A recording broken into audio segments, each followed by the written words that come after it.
anak-anak, jumpa lagi dengan Pak Sam di kelas Bahasa Indonesia. Di pertemuan yang kemarin kita sudah mempelajari tentang pengertian, jenis, dan unsur-unsur cerita fantasi. Nah, hari ini kita akan mempelajari tentang menceritakan kembali isi cerita fantasi yang telah dibaca atau didengar dan menelaah struktur dari cerita fantasi. Setelah kalian memahami cerita fantasi dan jenis-jenisnya, sekarang kita akan belajar menceritakan kembali isi cerita fantasi yang sudah kalian baca atau dengar. Untuk memulai menceritakan cerita fantasi, ada beberapa hal yang harus kalian perhatikan. Yang pertama, bacalah keseluruhan isi cerita.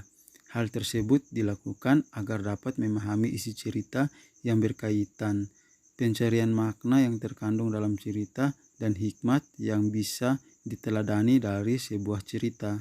Yang kedua, kalian perlu mencatat nama tokoh dan penokohan dalam cerita tersebut, karena tokoh merupakan penggerak alur dari segi keterlibatannya dalam menggerakkan alur cerita. Karena itu, tokoh biasanya dibagi menjadi 3 bagian. Yang pertama, tokoh sentral merupakan tokoh pusat cerita atau tokoh yang amat potensial dalam menggerakkan alur. Yang kedua, tokoh bawahan merupakan tokoh yang masih ada dalam alur tetapi tidak terlalu besar pengaruhnya dalam penggerakan alur. Yang ketiga, tokoh latar atau tokoh yang kehadirannya hanya sebagai pelengkap latar cerita. Yang ketiga, catatlah latar atau setting cerita. Latar atau setting cerita merupakan lukisan tempat, hubungan waktu, dan lingkungan sosial tempat terjadinya peristiwa dalam cerita. Keempat, catatlah alur cerita. Pemahaman terhadap alur cerita berfungsi agar dapat menceritakan kembali secara runtun atau secara berurutan tentang peristiwa-peristiwa dalam cerita tersebut. Yang kelima, kalian perlu untuk menentukan ide pokok cerita. Menentukan gagasan atau ide pokok cerita merupakan keharusan bagi pembaca yang ingin memahami bacaan, karena menentukan ide pokok bisa menentukan inti bacaan atau informasi yang diterima menjadi akurat, tepat, dan cermat. Sehingga dalam menceritakan kembali cerita yang kita ceritakan benar-benar akurat dan tepat seperti yang sudah kita baca. Yang keenam atau terakhir, kalian perlu untuk mengembangkan kembali pokok-pokok cerita tersebut dengan menggunakan kalimat kalian sendiri atau dengan menggunakan gaya bahasa kalian sendiri. Nah, itu tadi kalian sudah mempelajari hal-hal yang perlu kita ketahui dalam menceritakan kembali sebuah teks fantasi atau cerita fantasi. Sekarang kita akan mempelajari struktur cerita fantasi. Untuk itu, kalian perhatikanlah cerita berikut. Di sebuah desa yang damai, hiduplah dua saudara kembar yang memiliki kekuatan sihir. Mereka adalah Niko dan Arko. Meskipun merupakan saudara kembar, mereka memiliki watak yang sangatlah berbeda drastis. Niko sangatlah sombong dan angkuh, sementara Arko merupakan anak yang baik hati. Niko memiliki keistimewaan, yaitu menguasai sihir lebih banyak, sehingga dengan sombongnya selalu memamerkan kemampuannya. Arko yang merupakan kakak dari Niko selalu melarang adiknya untuk memamerkan kekuatannya kepada teman-temannya atau menggunakan sihir dengan sembarang.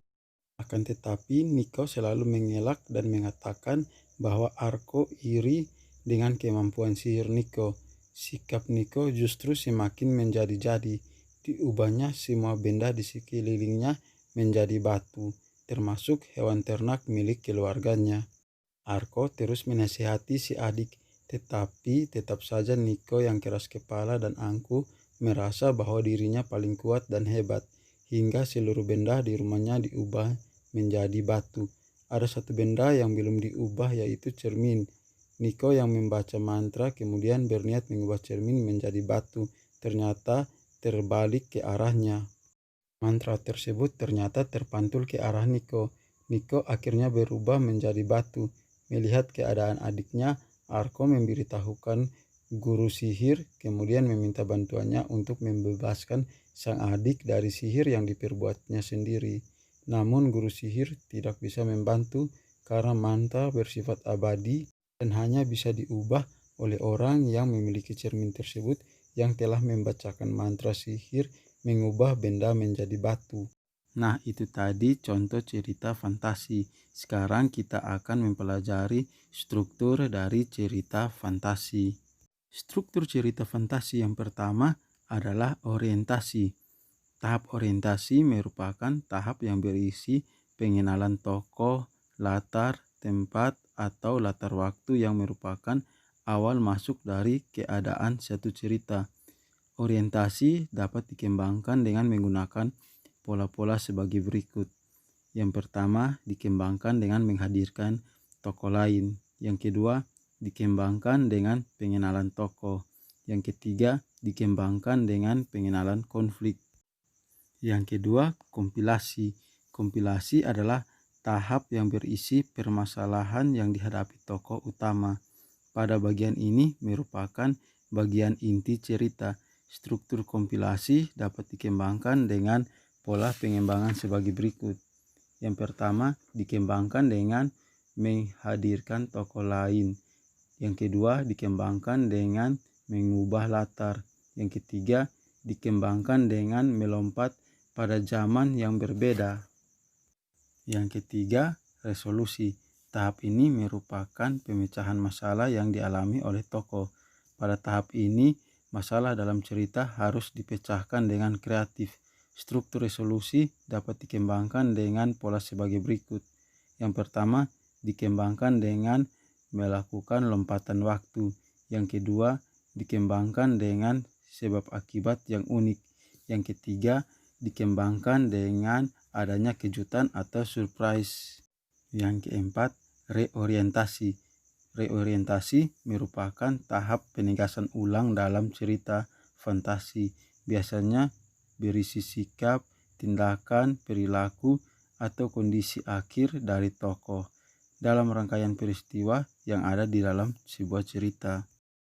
Oke anak-anak, itu materi kita untuk hari ini. Sekarang sebagai bentuk latihan, silakan masuk ke Google Classroom dan lihatlah tugas kalian yang ada di sana. Shalom, sampai bertemu di video pembelajaran selanjutnya.